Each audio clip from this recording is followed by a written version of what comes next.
राम रघुरैया राम रघुरैया।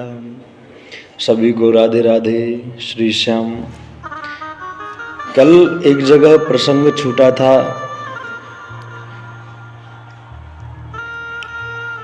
बात चल रही थी कि जीवन में संकट आएंगे तो, पर वे ऐसे चले जाएंगे कि होना तो बहुत कुछ था पर बहुत थोड़े में निकल जाता है जब हम आश्रित हो जाते हैं भगवान के। प्रेमानंद जी एक बात कहते थे कि एक बार एक संत थे, वे बचपन से ही गंगा के किनारे भजन किया करते थे और गंगा के किनारे रह करके आजीवन भजन किया। उनने एक समय क्या देखा कि उनकी तरफ लोग दौड़े चले आ रहे हैं और हाथों में उनकी लाठियां हैं। बाबा जान गए उनकी भाषा देख करके, उनको समझ करके कि ये, उनको देख करके समझे कि ये मुझे ही मारने आ रहे हैं। पास में आए, बाबा ने कहा 1 मिनट रुक जाना। वे सब रुके, बाबा ने आंखें बंद करी, ध्यान लगाया तो उनने देखा कि उनसे पिछले जन्म में किसी बहुत बड़ी गलती हुई थी। यह एक गलती हुई थी। वो गलती क्या थी कि एक कंडे में बहुत सारी चींटी थी और इन्हें बिना देखे उस कंडे को लगा दिया अग्नि में, और इनसे वो 100 चींटियां मारी गई। तो जो ये इतने लोग, इनको 100 लोग मारने के लिए आ रहे थे, इनको कई जन्म लेने पड़ते, 100 जन्म लेने पड़ते उन सबको बदला चुकाने के लिए, क्योंकि हम आज जो कर रहे हैं वो प्रत्येक चीज हमें चुकानी पड़ेगी, ये बात निश्चित है। हम अवश्यमेव भोक्तव्यम कृतम कर्म शुभा शुभम। गीता जी में भगवान कह रहे हैं अर्जुन से, अर्जुन जो व्यक्ति कर्म करता है वह भोगने अवश्य पड़ेंगे। अर्जुन ने कहा कि भगवान कोई ऐसा समय रहता है क्या वो कुछ जन्म निकल जाए तो वो कर्म क्षय हो जाए? भगवान बोले ना भुक्तम चीयते कर्म कोटि कल्प सतैरपि। बिना भोगे उन कर्मों का क्षय होगा ही नहीं। तो वे कर्म भोगने के लिए उन संत को कई बार आना पड़ता, लेकिन भगवान ने उन सबको एक ही बार में, दर्द भी थोड़ा हो और एक ही बार में उनको है, ताकि मेरे भगत को, हम भी ये मांगते हैं ना ठाकुर जी से, भेजना न इस दुनिया में हमको दोबारा, कहीं छूट जाए ना दामन तुम्हारा। डर रहता है कहीं यहां आकर के, क्योंकि तेरे रास्ते से हटाती है दुनिया, इशारों से मुझको बुलाती है दुनिया। जब कोई भक्ति के मार्ग पे चलता है ना, तो भाई लोग पागल कहेंगे, उसके बारे में लोग अरे भगतानी, या फिर उसको कई प्रकार से, वैसे तो परीक्षाओं से गुजरना पड़ता ही है साधारण। अगर हमें पास भी होना हो संसार की पढ़ाई में तो भी परीक्षाओं में से गुजरना पड़ता है, और फिर हम भगवान के लिए निकले हैं, उनके मार्ग पर निकले हैं, तो परीक्षाओं से गुजरना पड़ेगा। तो ये जो व्यक्ति आते हैं हमारे जीवन में हैं, इनके लिए केवल एक ही इलाज है। राम भगवान जब धनुष यज्ञ हो रहा था सीता जी के स्वयंवर में, तो राम भगवान जब उस धनुष की ओर जा रहे थे ना, तो जो और राजा तोड़ नहीं पाए, वे मजाक उड़ा रहे थे, अरे भैया दूर हट जाओ, दूर हट जाओ, जो नेक्सो बालक बिना मूछ को जो तोड़ेगा। अब बड़े बड़े मूछों वाले नहीं तोड़ पाए, बड़े हट्टे कट्टे नहीं तोड़ पाए, अरे भैया दूर हट जाओ, जे तोड़ेंगे। कौन कहेंगे ये लोग? जो खुद नहीं कर पाए, जिनने कभी भगवान की सेवा नहीं करी है, जिनने कभी लाल जी से, भगवान से प्रेम हुआ ही नहीं है, कह भी दे ही पाएंगे, अरे जा मैं कहा रखो है, तुम ये क्या कर रहे हो। ऐसी मुझे सैकड़ों बार मुझसे मिलते हैं परिवार, पता चलता है और हम अपनी भी बताते हैं, जब हम इस मार्ग पे चले थे तो हमसे भी लोग हैं शुरू में कहते थे। अब की बात अलग है, अब तो शुरू में हमसे भी कहते थे, चंदन लगाते थे गांव में जब जाते, लोग कहते बाबा एक चीज की कमी है, बाकी तुम काऊ जैसे लग रहे हो। हम भैया बताओ काय की कमी है? बोले बाबा हाथी हो ले लो, तुम हाथी वाले बाबा से लग रहे हो। हैं तो दुनिया का काम है, पर आज भी मिलने के लिए हैं गुरुजी में, कभी मेरे यहाँ आओ, कभी यहाँ मुझे वृंदावन बुलाओ, या मुझसे कहूँ, अब भी मिलने के लिए उत्सुक रहते हैं। तो गिरते उठते पड़ते जब हम आगे निकल गए, गिरते उठते पड़ते जब हम आगे निकल गए, तो हंसी उड़ाने वालों के चेहरे उतर गए हैं, या हमें सिखाने वालों के चेहरे उतर गए। वे लोग मजाक उड़ा रहे थे, क्योंकि जो खुद नहीं कर सकते ना, एक बात और, वे उन लोगों ने भगवान को समझा तो है पर माना नहीं है। एक भगवान का अनुभव मैं ये मानता हूं कि प्रत्येक व्यक्ति को हुआ होगा अपने जीवन में, कभी ना कभी पक्का हुआ होगा। अब तुम उसे नजरअंदाज कर दो, वो अलग बात है। मेरे जीवन के कई ऐसे अनुभव हैं, एक आध दो नहीं, कई अनुभव हैं ऐसे, और आप सबके जीवन में जो अनुभव होते हैं, मैं अपने जीवन का एक अनुभव बताऊं। हम अभी कुछ दिन पहले हरिद्वार गए। हमारी यही इच्छा थी, इच्छा को सुनोगे तो आप लोगों को भी हंसी आएगी, और उस समय भी सब हंसते थे।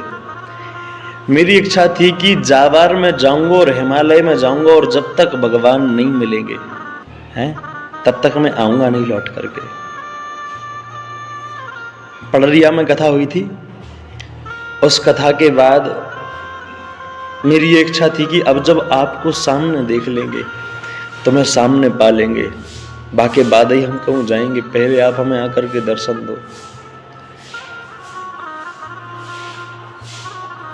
चाह अब भी है, पर अब इंतजार करना सीख गए हैं। और उनने जो उस वक्त उनने जिस रूप में दर्शन कराने थे उनने कराए भी। तो हम हरिद्वार गए ये चाह लेकर के, और मुझे रास्ते में लोग भी मिले, सत्संग भी हुआ। तो वे बात को सुनते तो कई लोग तो बड़े प्रसन्न होते, पर कई लोगों को हंसी भी, अरे अब जिनको वो नहीं होता तो वे सोचते हैं कैसे मिलेंगे। पर कैसे मिलेंगे हम आपको बताते हैं। हम ऐसे रुकते रुकते हमें 5-6 दिन व्यतीत हो गए थे। हम पहुंचे नीलकंठ के पास। नीलकंठ भी गए नहीं, वहां से पहले ही धारौर की तरफ एक रास्ता जाती है, नदी जाती है। हम बार नदी में चलते चलते चलते चलते लगभग 40 किलोमीटर दूर उस नदी से हम पहुंचे, और ऊपर एक पहाड़ देखा, और हम उस पहाड़ पर जाकर के रुके। उस पहाड़ पर जाकर के हम ऊपर रुके कि यहाँ कोई मिलने भी ना आ पाए, और आए तो केवल भगवान आए और कोई नहीं। मैंने कहा जब तक यहाँ से उतरूंगा ही नहीं जब तक भगवान नहीं आएंगे। शाम हो गई, रात्रि हो गई, इंतजार करता रहा, मैं रोता रहा, मैं बुलाता रहा। मैं एक भजन गाया करता था, मुझे बड़ा प्यारा लगता था तब। आकर मैं बंसी लिए, कांधे कांवर लिए श्याम कारी, आओ जंगल में बांके बिहारी, आओ जंगल में बांके बिहारी। कहीं जाता तो था ही नहीं, भूखा तो था ही, पर शाम हो गई और शाम को मैं इंतजार, मैं पाऊंगा तो तभी। मैंने कहा जब आप मिलने आओगे तो ले आओगे, है चाह कही थी मन में, नहीं उमंग। और मैं कह रहा हूं कि इस इंतजार में इतना आनंद था कि जीवन के जो कहते हैं ना लोग गोल्डन टाइम, मेरा वो सबसे अच्छा समय था। जब मैं उनका इंतजार जितनी ज्यादा तड़प से, जितना ज्यादा मैंने उनके लिए रो लिया, जितना ज्यादा मैंने पुकार लिया, रात्रि हुई तो अब वो जंगली इलाका है, वहां तो जानवर घूमते रहते हैं। तेंदुआ आया और मैं पेड़ के पास बैठा हुआ हूं। अपने में एक बैग लेके गया था, उसमें भागवत थी, एक जोड़ी कपड़े थे और वे बगल में रखे और मैं बैठा हुआ था कि न जाने कौन सी घड़ी किस शाम आएंगे। तो ये इंतजार था और मैं बैठा हुआ था। मैंने देखा कि मेरे पास से मानो 15 फीट दूर वो तेंदुआ खड़ा था।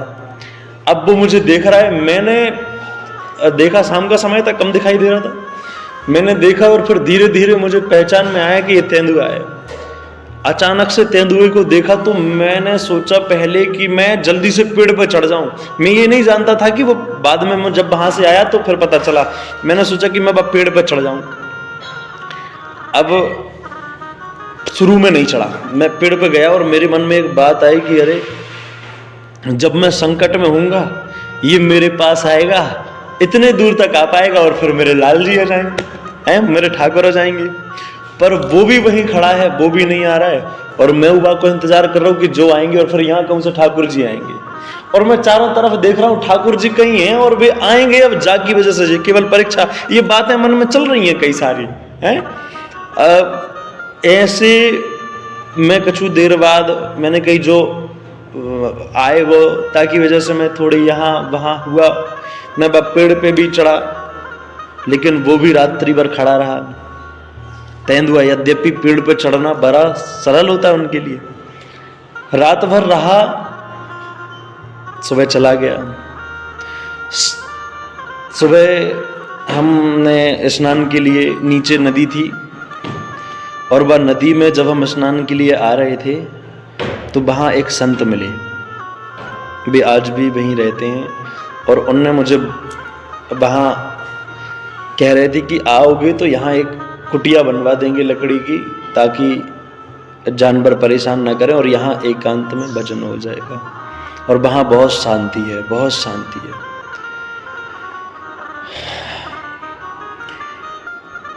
सुबह आए, वे संत जी मिले। उनने पूछा तो हमने बताया कि हम वहाँ रुके थे। तो उन्होंने कहा यहाँ तो ऐसे ऐसे जानवर रहते हैं। हमने बताया उनको कि आया तो था लेकिन शुरू में कुछ नहीं, फिर हम वहाँ भी। तो उन्होंने कहा ऐसे कैसे हो सकता है, पर वो तेंदुआ तो किसी को छोड़ता नहीं है। हमने कहा वो सामने खड़ा रहा, पर हम पेड़ पे रहे तो शायद जाकी वजह से बोले पेड़ पर तो वो बहुत आसानी से चढ़ जाता है। एक दो दिन और वहीं रहे, बाकी बाद उन संत जी ने बुला लिया और हम उनके पास आकर के रहे। उस समय कई अनुभव हुए, पर एक अनुभव तेंदुआ सामने रहते हुए भी मेरे पास नहीं आया। कदली वन आप लोगों ने सुना होगा। एक दिन कदली वन में रहे, सामने से हाथी आदि, कुछ दिन पहले ही वहां पर किसी को मारा था। तो और ये बात उन संत जी को भी पता है। आप लोग जाएंगे नीलकंठ से 40 किलोमीटर बगल में नदी की नदी एक धारोर गांव पड़ता है। घाय खाली नहीं, घाघड़ी वाला घाय खाली गांव है बगल में, और वहाँ वे नदी के किनारे उनकी कुटिया है और वे संत वहाँ रहते हैं। तो ऐसे मेरे जीवन के कई अनुभव हैं, और जो अनुभव आप सबको हुए हैं जीवन में वो मैं एक बात बताता हूँ। आप लोगों के पास कभी कभी साल भर में फोन आए कि भैया आज शंकर जी दूध पी रहे हैं, तुमने फोन लिया, फोन रखा और कटोरी में दूध लिया और तुम गए और शंकर जी को दूध पिला रहे हो। और जब तुमने पिला लिया तो फिर शंकर जी ने दूध पिया भी। ऐसा कई लोगों ने अपने जीवन में देखा होगा। मैंने देखा 2-4-5 साल पहले, 2-3-4 साल पहले, और ऐसा होता रहता है। तुम भगवान मानो, भगवान तो ये कहते ही है भैया कोई ऐसे भाव से अगर पिलाए तो मैं एक दिन नहीं, मैं रोज पीने को तैयार हूँ। और मेरे कई ऐसे भगत जी हैं, मेरे कई ऐसे जानने वाले हैं जिनको मैं जानता हूँ, जो वृंदावन से बहुत जुड़े हुए हैं। उनके गोपाल जी हैं, वे उनको दूध पिलाते हैं तो गोपाल जी पीते हैं। चाय पिलाते हैं, चाय पीते हैं। कभी कभी कभी कभी सेव होता है ना, हमारे एक भगत है, वो ठाकुर जी का भगत है, मैं उसको जानता हूँ। बाकी तो सेव में कभी कभी दांत लगे मिलते हैं। तो हम उस मार्ग तक क्या है कि दूध में ही घी है, पर उस दिखाई नहीं देता है, उसके लिए प्रक्रिया है, भगवान है आपको बस बाकी लाना। तो जो लोग जानते नहीं है वे ही उड़ाएंगे, और ऐसे लोगों से लेना देना नहीं है, बस राम जी की तरह हमें वो कार्य करना है। वो लोग बोल रहे कि अरे भैया दूर उठ जाओ, जिन 100 बालक तोरे को, पर राम जी ने किसी की बातों पर ध्यान नहीं दिया। वे चलते गए चलते गए चलते गए, धनुष उठाया और उठा करके छुआ ही है, और छुएते ही टूट पिनाक पुराना। और जब वो धनुष टूट गया तो बेसब उनकी बोलती खुद ब खुद बंद हो गई। ऐसे ही हम भी मार्ग पे चलते जाएं, जो दुनिया के कहने वाले हैं ना, उनके भी मुंह एक दिन खुद ब खुद बंद हो जाएंगे। क्योंकि गिरते उठते पड़ते जब हम आगे निकल गए तो हंसी उड़ाने वालों के चेहरे उतर गए हैं। तो हम चलते जाएं, ये स्वाभाविक, ये संकट आएंगे और ये टल जाएंगे। तो जीवन में संकट आते हैं और वे लाल जी की कृपा से बहुत हल्के में निकल जाते हैं। अब अगर और कथा सुनाएंगे तो समय बहुत अधिक हो जाएगा, और जिसमें कल की तरह फिर 2 पार्टों में डालना पड़ेगा वीडियो, इसीलिए आज के लिए बात भी कोई अधूरी रह गई होगी। पर सार भजोरे मन राम रघुरैया, राम रघुरैया, श्री राम रघुरैया। भजोरे मन राम रघुरैया, राम रघुरैया, श्री राम रघुरैया। सभी को खूब राधे राधे, जय श्री राम, जय श्री श्याम। खूब खुश रहो, प्रसन्न रहो।